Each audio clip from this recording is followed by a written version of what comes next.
All right, I'm going to go ahead and get started. Okay, well, thanks for coming out. My name is John Lightsey. I'm actually the lead of cPanel's product security team. The name of my team is actually called Sec Team 6. This is our, whoops, why is it not showing up?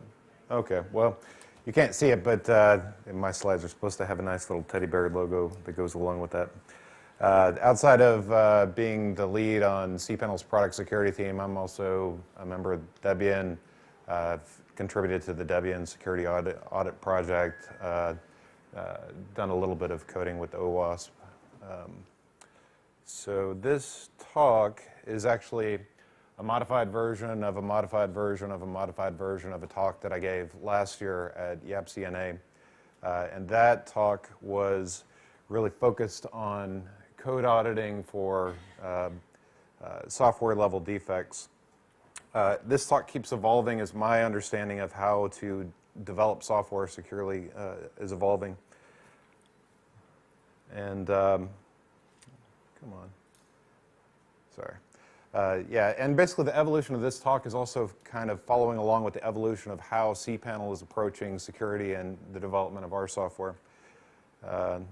So it'll probably help out a little bit if I explain where cPanel has come from and where we've gone as a company. Basically, leading into last year, cPanel approached security as just another bug resolution process. Individual developers, people outside the company, they would find vulnerabilities in our product, they would report them. Our release team would handle them, as sort of bug fix items, send the fixes out there.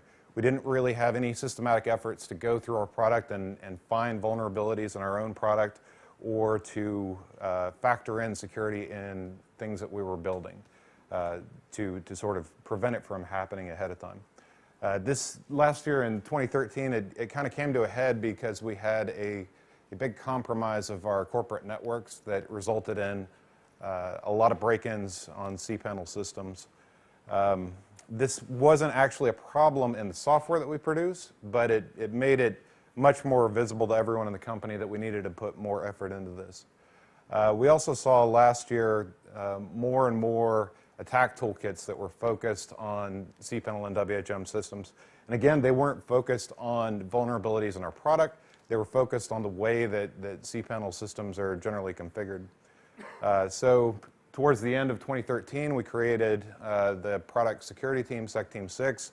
We also introduced a bounty program where we were paying for people outside the company to report vulnerabilities in our software, which led into this year where the product security team, we spent a lot of time focused on auditing our code base, spent a lot of time, getting a good understanding of all the tools that are out there to use in security auditing, particularly ZAP and Burp, the web app scanners. We've also spent a lot of time refining our process of how we're building software, how we're finding vulnerabilities, how we're addressing vulnerabilities. So far during 2014, we found we fixed 190 vulnerabilities in cPanel and WHM. It sounds like a whole lot, and it really is. Out of those, 131 were vulnerabilities that the cPanel security team had actually found. That's over 2/3 of them. And outside of the issues that we fixed in our own product, we've reported maybe 5 or 6 different CVEs in software that we build on top of, things like Exum and Dovecot. So really why is my clicker not working? Okay, yeah. So really that makes it sound like, Sec Team 6, the cPanel security team, we're super awesome, right? We're just vulnerability finding machines, And so that ends up leading into this sort of mindset, Hey, if you guys can go through and you can find vulnerabilities like crazy and fix them like crazy, why don't I just build a subsystem and then you guys can come in and find all the problems and we'll go and fix them. And it sounds nice and reasonable, but the trick is that when you go through and you find vulnerabilities and you fix them, that is not the same thing as actually building software for security, What we do on the product security team is we're mainly focused on toughening up the product, which means that we go into systems, particularly old subsystems within our product, and our product is very huge. So we go and find the old subsystems nobody's looked at for years. We look at them and analyze them very carefully and very slowly. Find the vulnerabilities, fix the vulnerabilities very narrowly so that we don't change into the behavior, because you don't want to, exchange the problems you know about for a bunch of problems you don't know about by rewriting stuff en masse. And after we fix them very narrowly, what you end up with is a system that it's not particularly better designed or anything like that, but it's much harder to find problems because the obvious problems have already been found and fixed. That's essentially what toughening is. And when you're toughening, you really want to focus on legacy code that isn't actually under active development. This sort of approach isn't a good thing for something that's,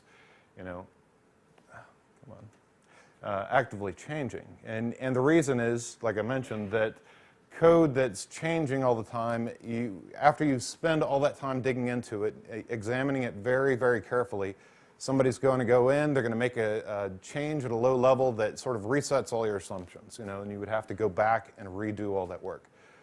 Sometimes it's unavoidable that you're going to have to take this approach with code that's actively developed because it's in production, customers are already using it, and you have to go in and harden it up after you realize there are problems. But you don't want to make this your default state. Come on. Really what you want in terms of building new software is you want to build software that is resistant to vulnerabilities. You don't want to find and fix vulnerabilities. You want to build software that just doesn't have them to begin with. Wow, this thing really doesn't want to work for me. So what you really want is a development process that's going to give you software that obviously has no vulnerabilities, rather than what you get through toughening, which is software that has no more obvious vulnerabilities. It still may have vulnerabilities in it, but all the obvious ones have been weeded out. So if toughening really is not going to be the answer to development, what is going to be the answer? And we spent a lot of time looking at this, particularly in 2014. Really, there are a lot of different approaches for this, how you develop software with security in mind to begin with. This first one, security engineering, there's a great book by McGraw where he talks about this touchpoint-based process for security engineering. BSIM, this is not really so much a process as a way of thinking how, as an organization, do we build like a security posture and make sure that we're advancing with that. The most common one that everyone focuses on is SDL. SDL is Microsoft's Security Development Lifecycle. And the Security Development Lifecycle is one of the end results of Microsoft's Trusted Computing Initiative. If you don't remember what the Trusted Computing Initiative was, it started as a memo from Bill Gates, I think it was 2003. And basically they had been hit again and again and again with XP with vulnerabilities. Essentially they had so many vulnerabilities that you just took it for granted that at any given point in time, Internet Explorer and Windows were wide open to attack. And so what Bill Gates had to say was that they needed to change their whole way of working so that people could trust their computer like they could trust the electricity, like they could trust the water. Just take it for granted that it's always going to be there, always going to be available.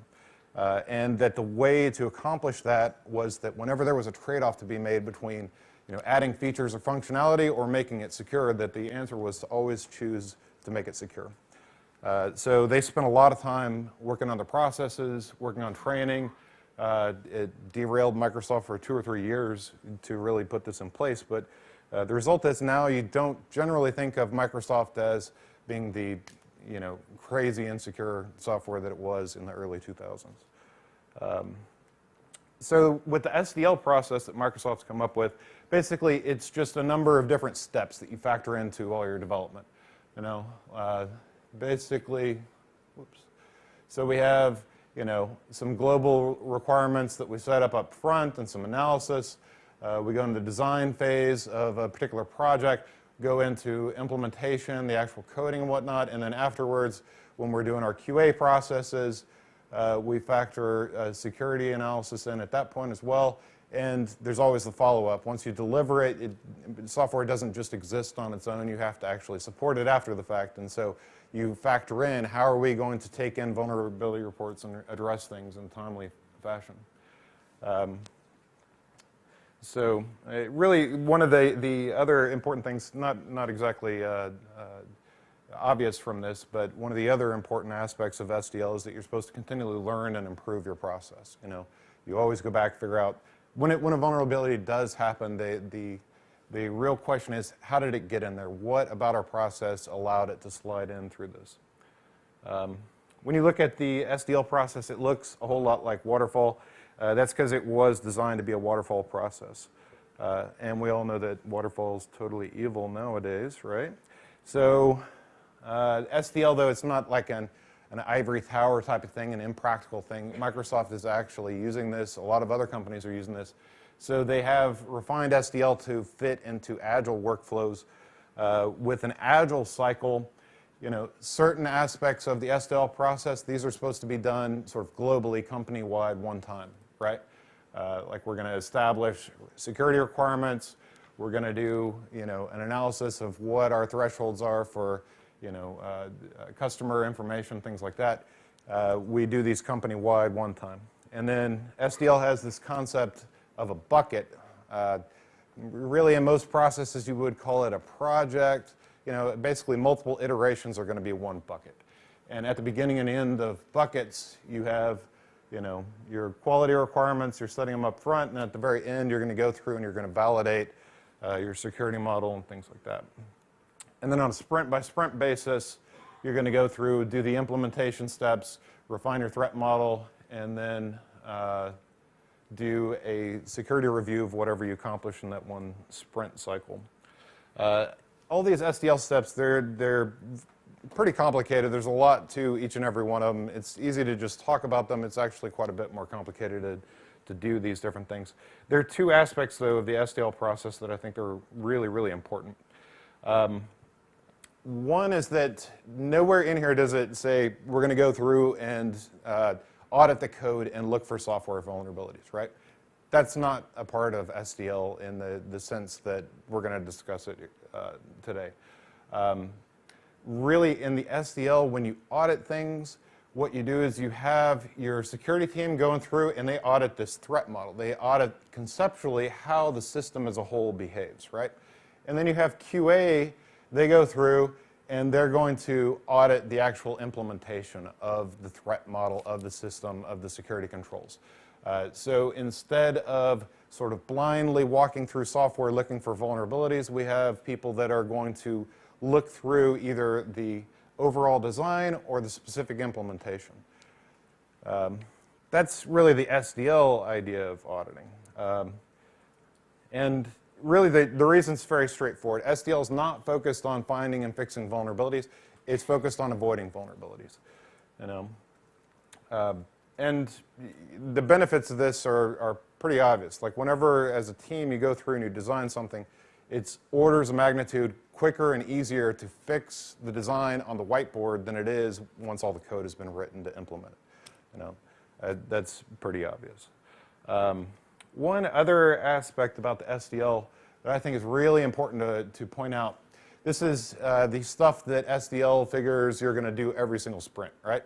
The one that I think is most important right here, every single sprint, they have you going through and doing this one design stage part of refining the threat model. I think the threat model is actually very core to the whole SDL process. Because a lot of the other steps are actually focused on validating that the threat model was done correctly or that the code was implemented with the threat model in mind. And the threat model, it also is a very complicated subject of how exactly you do a threat model. I've read several different books. They all have slightly different versions of how you would actually, create the thing, how you do documentation to explain it to other people. At its core, though, the simplest versions that I've seen are that you do a data flow diagram. Okay, here's my system. Here's how data moves through the system. And inside the data flow diagram, I sketch out what are the assets, the things that people want access to. Maybe it's a database, maybe it's the file system, maybe it's some process. Those are things that people want access to. Your agents are all of the people and systems that are going to interact with it. Your surfaces are the points in the code where they're going to interact with it. If it's a web app, they're going to come in through HTTP, maybe the different URLs they land at. Maybe they have local system access and they can write into a directory. Those are your surfaces. Risks are basically the idea that an agent using a surface can gain access to some particular asset that they're not supposed to have. And your controls are the systems that you build to mitigate those, right? Your threat model, you diagram all this stuff out, then you create a huge table of, this agent, coming in through this surface, trying to access this asset, represents this risk, and we have this control to do it.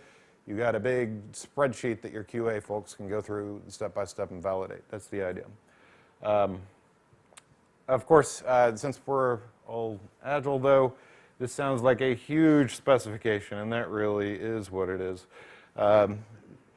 And so nobody really wants to do this. Threat modeling is very, very complicated, very time-consuming, and you're supposed to keep iterating over this again and again, making sure you have it all correct. So it sounds like a terrible waste of time and a whole lot of effort. The reality is, though, if you don't spend the time actually deciding what the threat model of your software is, it happens anyway. What's that? Oh, sorry. Whether or not you actually write it out and think it through, it's still there. I'll give you a good example of this. So everybody knows in Perl you got the two argument file open, and that's generally an evil thing, and it's evil because you can do stuff like this. That could be a file name. It's a perfectly valid file name, except Perl, when you pump it into a two-arg open, doesn't treat it like a file name. It treats it like you're asking it to create a new process. And even weirder is like if I create a IO file object and I tell it that I want an IO file object that's reading that file name. It depends what the hell that file name is, whether or not it's going to open a file or create a subprocess, because it is also a two-argument open. And so let's say I have a bzipper module, and it takes a file name, and it sends it to IO file and gets an IO file object, and then it reads the file and returns the content, right? And I got a web app that is going to take a file name from a user, and it's going to validate that file name, make sure you're not trying to traverse out of the directory where we keep all our files. It's going to pass it to the bzipper module and say, hey, open this file, give me back the bzip content, and I'll print it to the user. So the code looks something like this, right? So there's our little file parameter. We're making sure we don't have a double dot or a single dot. We don't have any null bytes. We don't have any slashes. So it is guaranteed to be a file, not a path. And then we pass it to bzipper. And that's all fine and dandy, right? Except, yeah, some attacker, they realize I can send in my shell code, and then it goes through all these different hoops, and it ends up at that two-arg open, right? So when you are the author of my web app and you get the vulnerability report with that injection, you have an arbitrary code execution in the middle of your web app.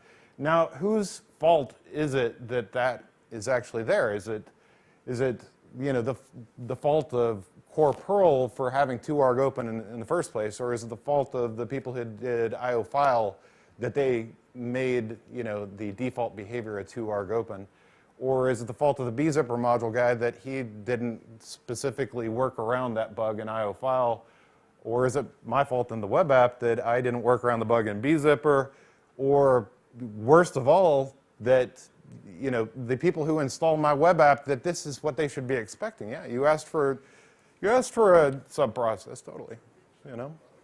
Yeah. What you really have here, you have this huge amount of ambiguity about how things work, and really, like in terms of security, that's exactly what you're trying to avoid is ambiguous behavior. Really, you want systems that behave exactly like you designed them to behave, and when they are doing things that they were not designed for, they should fail and fail securely. And so, you get that vulnerability report and you got to construct the threat model retroactively. You got to figure out how, conceptually, should this system work so that the next report that comes in, I can make a decision that's consistent with what I've already decided. Hopefully this is selling y'all kind of on the benefits of the SDL process. And really, though, if SDL is so terrific, then why is everyone not already doing it?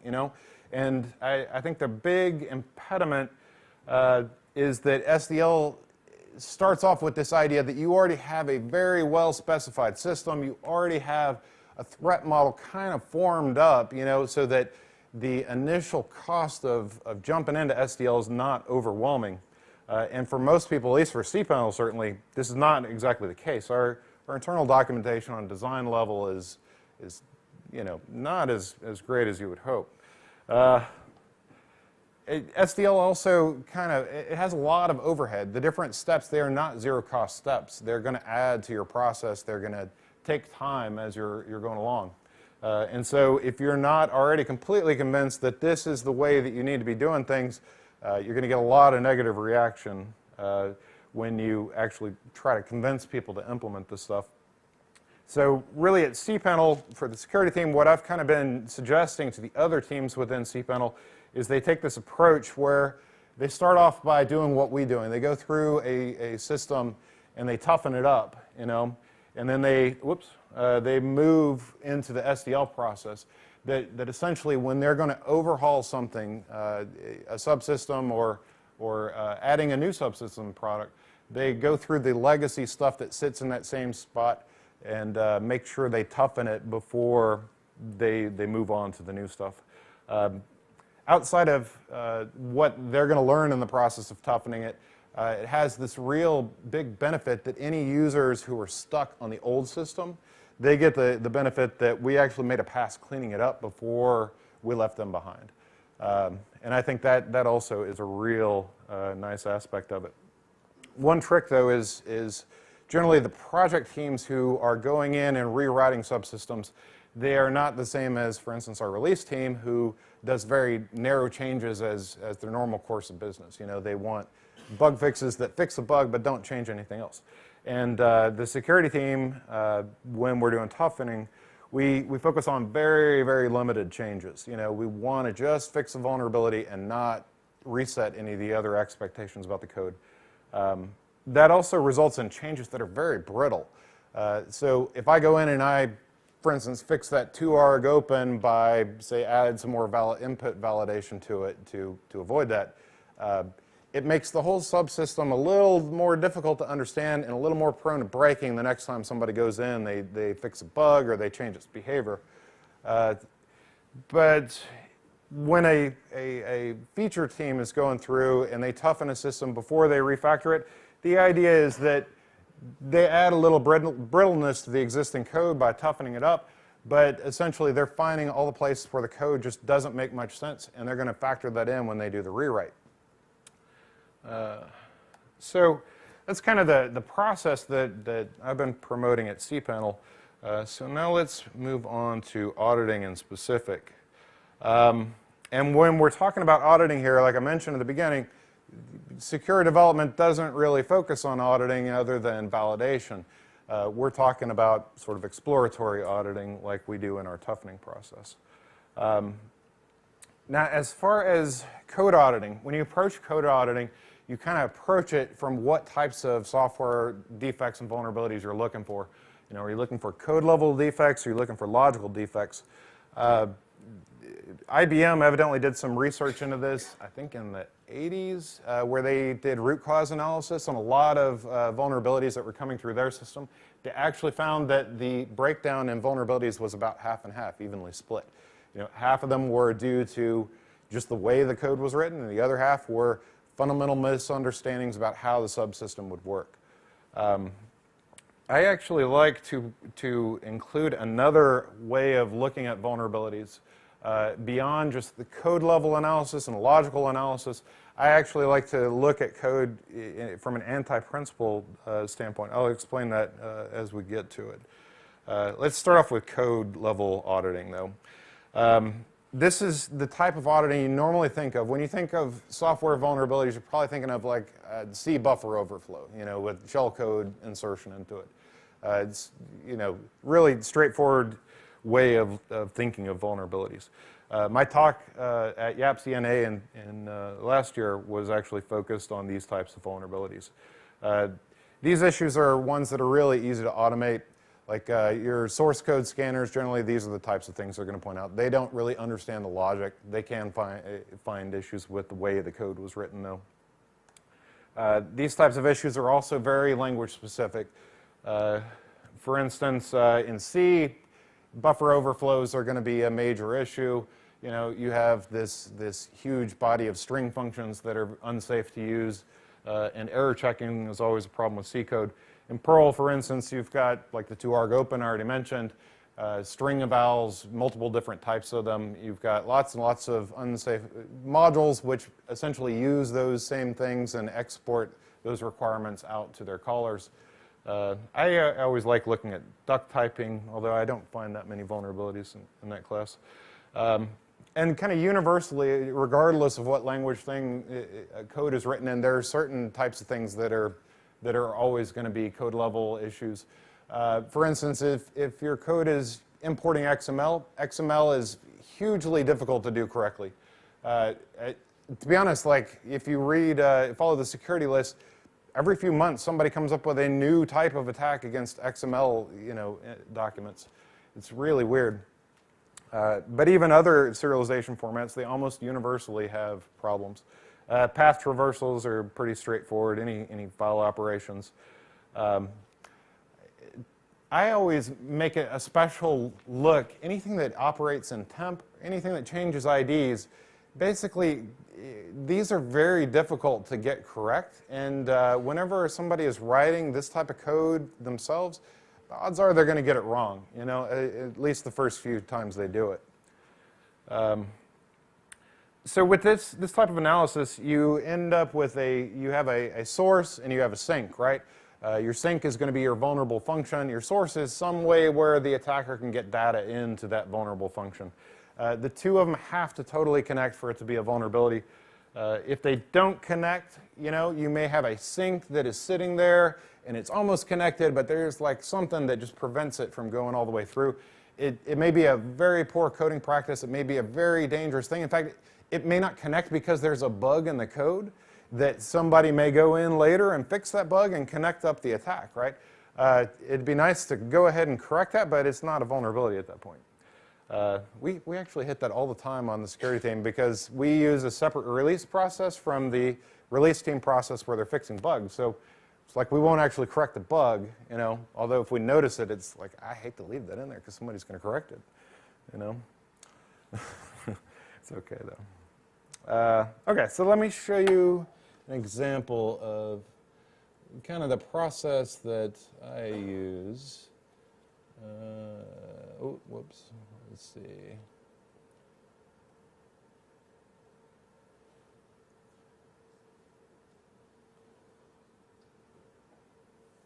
Okay.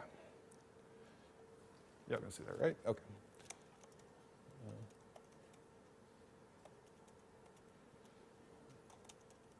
Okay, so like for me, I have a bunch of macros. Essentially, I'm just grepping for different things inside of codebases. Outside of like the miscellaneous things that I grep for, like I also, when I'm looking at something, will run Perl Critic with the most pedantic modes and look at all the results that come out of that. Basically, you're just looking for certain things that you know are going to be kind of dangerous. So for instance, right here, this is grepping for all the uses of can inside the code base. Like this one right here.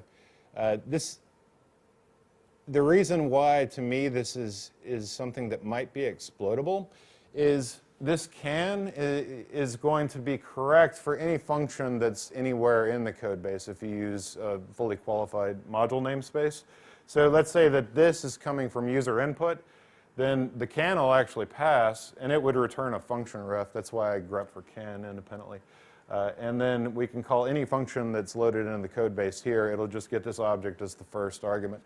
Because Perl doesn't really have a proper object and method system, and it's all kind of fake. So you end up with weird behaviors there that you wouldn't have in other languages.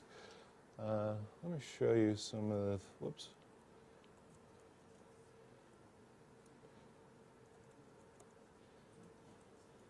Okay, so like looking for all the string evals, there's all types of sub-process execution, ID changes, anything messing with temp.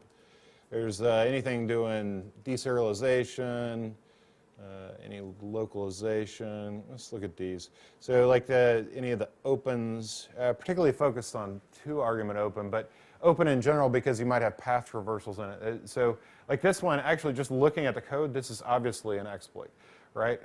Because it's writing to a predictable path in temp. So temp, everybody on the system can write to it. So all they got to do is put a dangling symlink in there.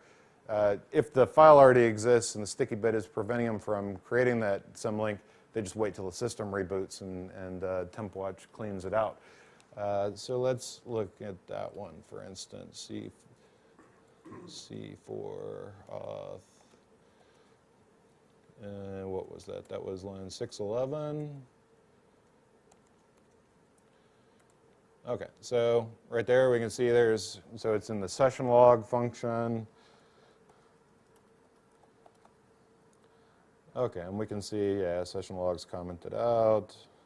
In fact, if we go git grep, we grep for it. Okay, so across the code base, the function's not being used. We found a sink, right? Somebody actually calls session log, they're going to add an exploit to the code base, right? This is the very thing I was talking about. It's clearly a vulnerable sink. It's very dangerous that it's in the code base, but it's not actually connected up as a vulnerability right now. What's kind of cool, though, also if we look at this, is that if we go back, so let's say we go back to our plugin base, right? Or yeah, this one right here, the plugin handler. So now actually we have a method we could land on too. If we can get into this, we can send it right over to that log function, and then we can key off that dangerous function that has no callers right now. We'd have to spend some time actually seeing what we could do with plugin handler if we could get it in there. But you kind of get the idea. A lot of it takes a long time to actually go through and analyze the code this way because you're looking at all the bugs the whole difference between a vulnerability and a bug is that a bug is something people hit when they don't want to hit it, right? A vulnerability is something that the person who hits it specifically wants it to happen, right? It may be a 1 in a million thing, and they're going to run it a million times until it happens that once.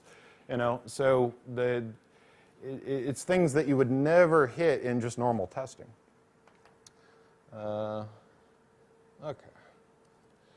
So let me switch back. Oops.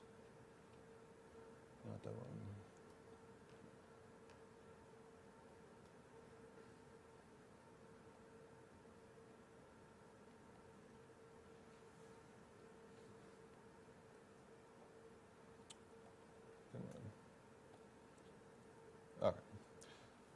Okay, so that was code level auditing. All right, so logical flaws, let's look at those. So logical flaws are not going to look at all like code level flaws. You can't just grep a code base for a logical flaw because the code that actually implements it will look absolutely correct. Really, logical flaws are where the security model and the actual implementation are very disconnected from each other. The theory of how the software should work and the actual working of it are not aligned with each other. A really straightforward way of understanding this concept, and in fact, this is a great way to find logical flaw vulnerabilities. You go into any system that has CGI dispatch or any PHP web app where they didn't make all the code go through one single point where it dispatches. What you have is a bunch of different landing spots, right? And if there are authenticated users in this system, then each and every one of those landing spots where you enter the code base should have to do its own authentication, right? A lot of times there will be a standard library call. At the very beginning you say, hey, check the session, right? And it says, okay, you're authenticated as the admin and you're on an admin page. Good, you're good to go. The problem, though, is when you have that sort of system and you forget to stick that call into a page, right? The admin config page doesn't have the little call saying, hey, are you an admin? Are you allowed to be on this page? You don't see that when you navigate to the page because you will never have gotten to that page without having passed through the login page. But it's real easy to find. If I see that you always call this function to make sure I'm logged in, I grab the code base for all the different places you called that function. I look at every single file that's an entry point. And I take the two lists and I compare them and I see that, hey, admin config did not actually ask that I'm an admin. So now I have a logical vulnerability. So one easy way of looking at these, authorization is an obvious one. Like when you're shifting from one sort of privilege to another type of privilege, and you're carrying any sort of data with you, that's an easy way to get logical flaws. Like for instance, if I'm carrying sensitive file descriptors, sensitive things in the environment, in certain aspects, things that I'm carrying in memory as well. When data is written to and from disk, especially if it's written inside somebody's home directory, those are easy ways of getting logical flaws. When things are not failing in the correct ways. Essentially, though, to get at logical flaws, you have to begin to understand the security model and have a good concept of it, because that's where these things are anchored. I have a good example of a logical flaw. Let's see. Where did that go?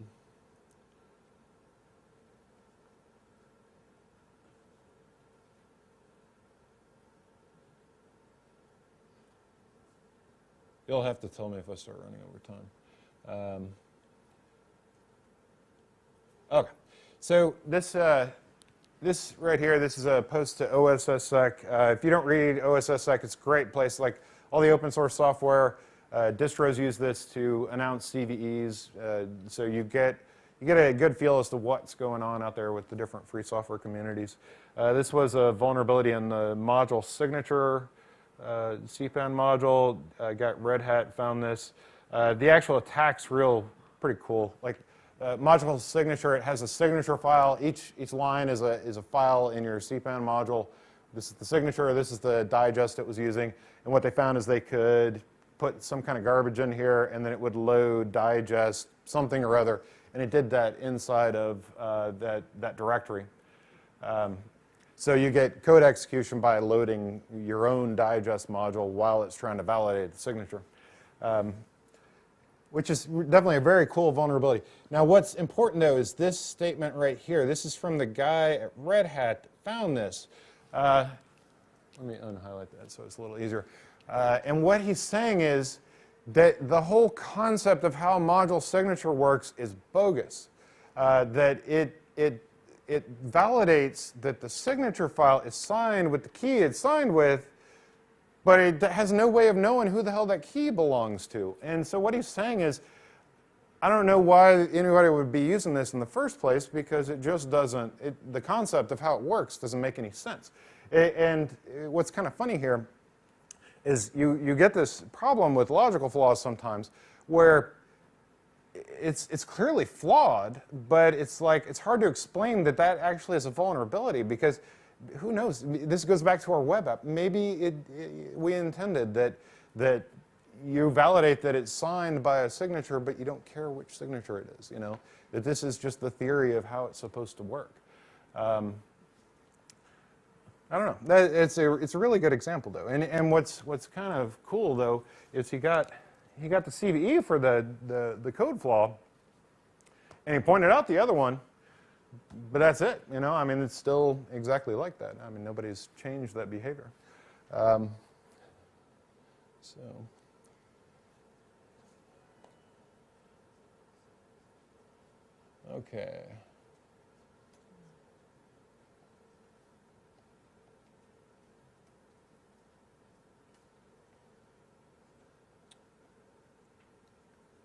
Okay. So now we'll go to the third one, the anti-principle approach, right? I find this is actually a really effective approach. This is one that I've like the security team, I've suggested them, and other people that I've suggested to find it to actually work quite well. You know, when you compare it to like code level analysis, you get a much better depth than code level analysis. Code level analysis is very, very much on the surface. Compared to a logical analysis, it's much easier to get started when you think about it as anti-principles rather than what is the security model and how is it actually implemented here. So this is a good way to bootstrap your efforts if you're going into a system, you don't really know too much about how it works, and you want to get a grounding as you're going along. So the core of it, though, is you want to get in the mind of the people who've been working on this software.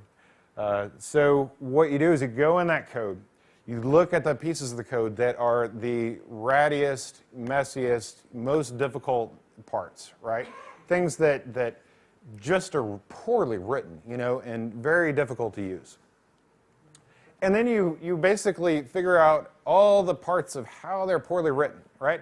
And you want to figure out how that's going to impact people trying to use these things or trying to extend these things. And then you basically take that and you go through the rest of the code base and you find every place where they did it wrong.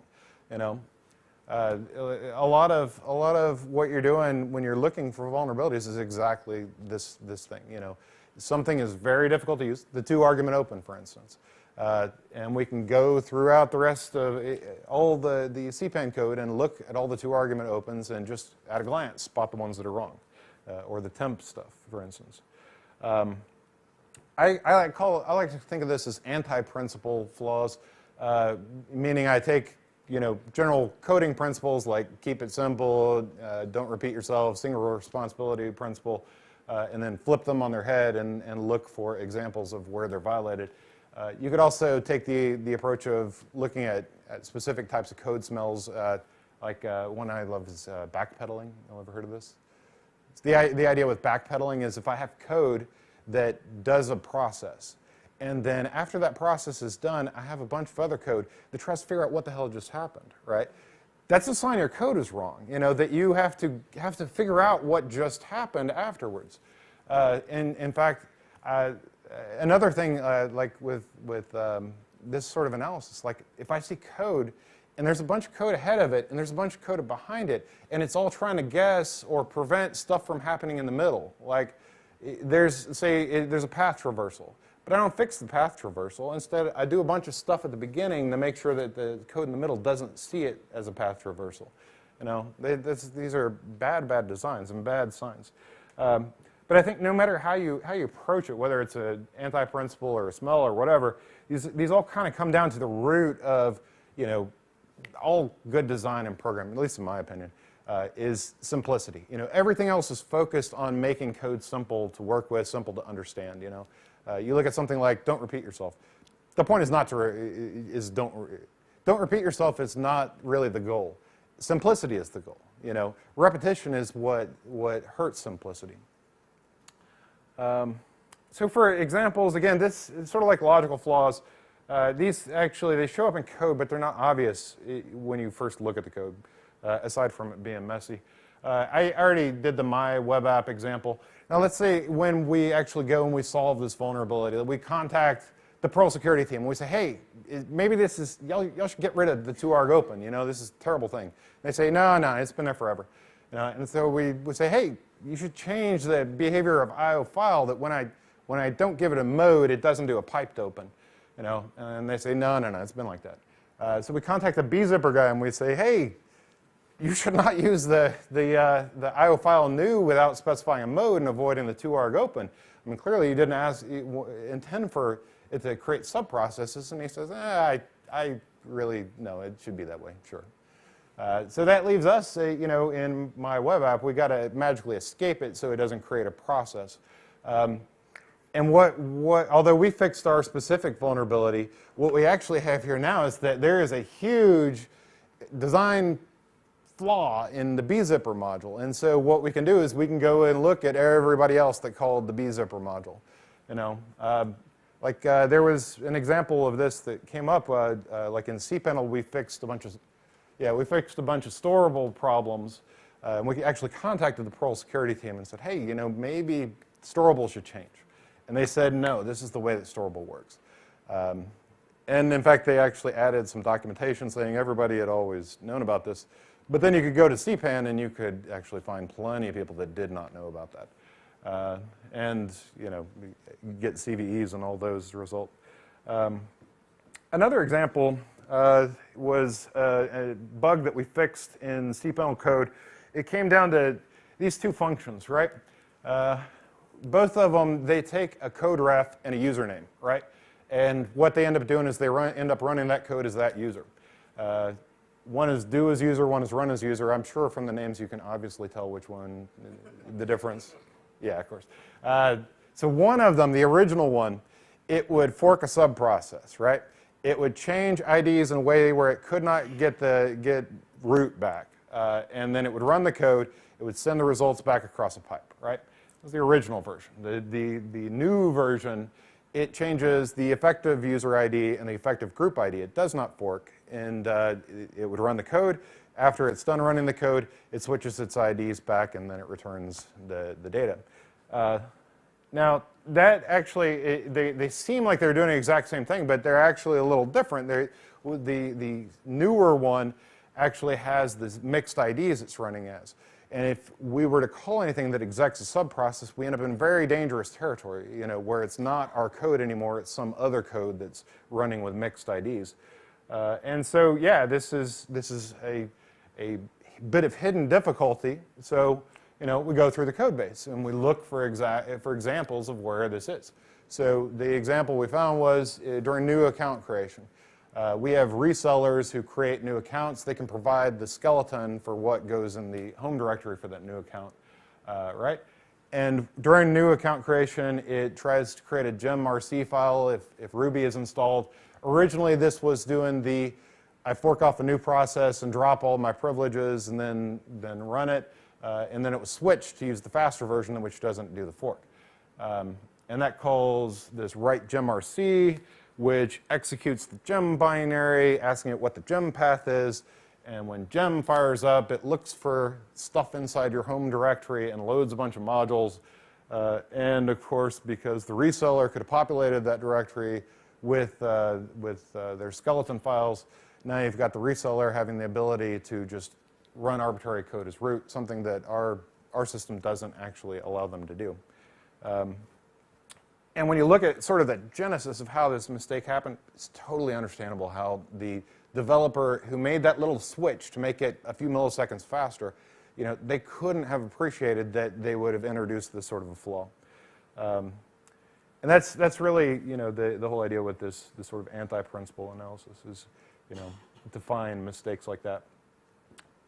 So that's kind of the approach that we've been using towards auditing. And like I mentioned, all that should just bootstrap you into, how do I get beyond finding and fixing vulnerabilities into how do I develop software that just doesn't have vulnerabilities to begin with. So that's pretty much my talk. Yeah, I think we're out of time, but hey, I don't know. Does anybody know how far we are over time? 2 minutes. About a minute. Okay. Well, maybe a couple questions if anybody's got them. Yeah. I was curious about the vulnerability you demonstrated with writing to TMP sessions. Yeah. And I was curious, I'm thinking, by that line of reasoning. Yes. So by that line of reasoning, so everything writing to a file system would be treated as vulnerability if going by your terms. Can you possibly expand on that? Why that is a vulnerability at all? Okay, well, like with TMP, the problem is that you've got a predictable path in temp. When you're working with /TMP, TMP is world writable, but as a sticky bit, right? As soon as I create a file in /TMP, then I own that file. The point is, though, that the instant of creation is the critical part. So all of your stuff that creates files in TMP, it creates random ones and makes sure that the instant of creation happens in a safe fashion, that it won't traverse symlinks, that it's guaranteed to not overwrite anything. So when you ask file TMP for a temp file, it does all those things, right?